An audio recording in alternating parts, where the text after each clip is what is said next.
MDH biryani મસાલા, પારંપરિક બિરયાનીનો અસલી સ્વાદ. असली मसाले साच साच MDH તો માત્ર પહેલગામ જ નહીં, જમ્મુ કાશ્મીરના અનેક પ્રવાસન સ્થળો હાલ પ્રવાસીઓની પ્રતીક્ષામાં છે. ચિંતાજનક તસવીર તો શ્રીનગરના સૌથી પ્રસિદ્ધ ડલ સરોવરમાંથી પણ સામે આવી છે.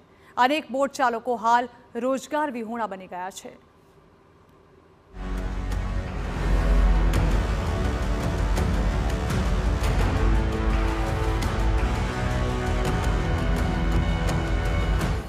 पहलगाम आतंकी हुमलाना પડઘા,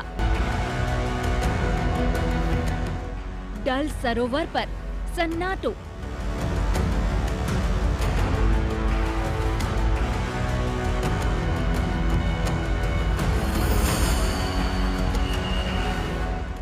ક્યારે પરત ફરશે પ્રવાસીઓ?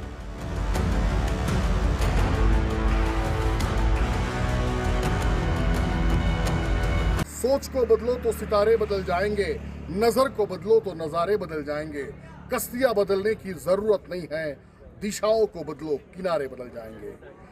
જમ્મુ કાશ્મીરના આ શ્રીનગરમાં અત્યારે આપ જોઈ શકો છો કે હું ડેલ લેક પાસે છું અને ખૂબ જ ઓછી હોડી છે, ઓછી નૌકા છે એ ડેલ લેકમાં અત્યારે ફરી રહી છે.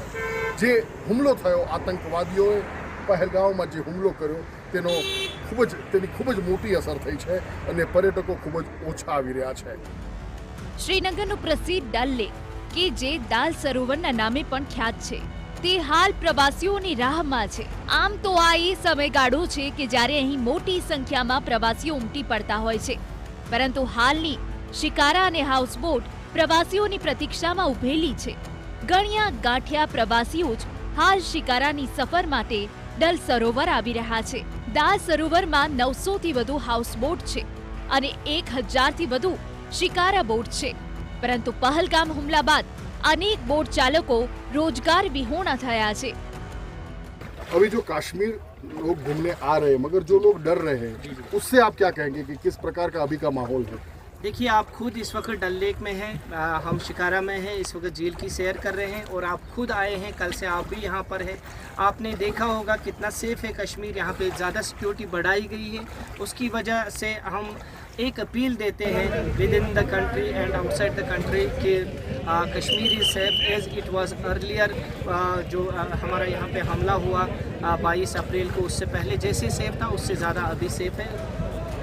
જમ્મુ કાશ્મીરમાં પ્રવાસનને પુનઃ વેગ મળે તે માટે ત્યાંની સરકાર અને વિવિધ રાજ્યોના ટૂર ઓપરેટર્સ આગળ આવ્યા છે.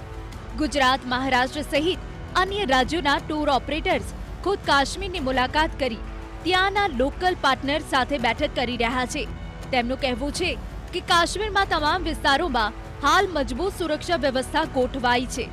પ્રવાસીઓ ડરમાંથી બહાર આવે અને સ્થાનિકોને તેમનો સાથ મળે તો ચોક્કસથી કાશ્મીર ફરી એકવાર પ્રવાસીઓથી ધબકી ઉઠશે.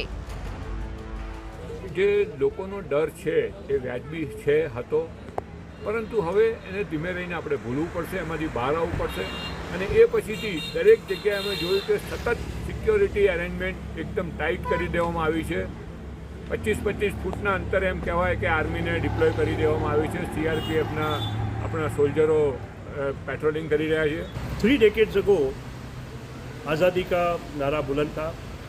2 decades ago एक बहुत रैडिकल मुजाहिदीन टाइप एलिमेंट अंदर घुस गया. 1 decade ago लोग हतबल हो गए थे, लेकिन कहते थे कि भाई बंदूक के सामने क्या करेंगे. लेकिन 22 तारीख को यूनानिमसली 7 दिन के लिए पूरी कश्मीर की जनता बाहर आके टेररिज्म के खिलाफ नारे लगा रही थी. मैंने ये 3 दशकों का रोड मैप इसलिए दिया कि फिर तजुर्बा ये कहता है कि अगर हम इनका आज साथ दें तो शायद टूरिज्म जल्दी सुधर जाएगा. પહલગામ હુમલા બાદ જમ્મુ કાશ્મીરમાં સુરક્ષા વ્યવસ્થા સઘન કરી દેવાઈ છે.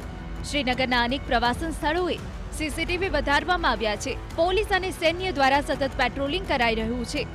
હાલ જે પ્રવાસીઓ દાલ સરોવરની મુલાકાતે પહોંચી રહ્યા છે તેમનું પણ કહેવું છે કે કોઈ જ ચિંતાની વાત નથી. ત્યારે જોવું રહ્યું કે અહીંની રોનક ક્યારે પરત ફરે છે. મૌલિક મહેતા સાથે special report, TV9 Srinagar. MDH kitchen king masala રસોડામાં હોય તો આપણે કંઈ પણ બનાવી શકીએ છીએ. રીંગણાનો ઓળો, બટેટા ફુલાવર, ભીંડી મસાલા અને બીજું ઘણું બધું. MDH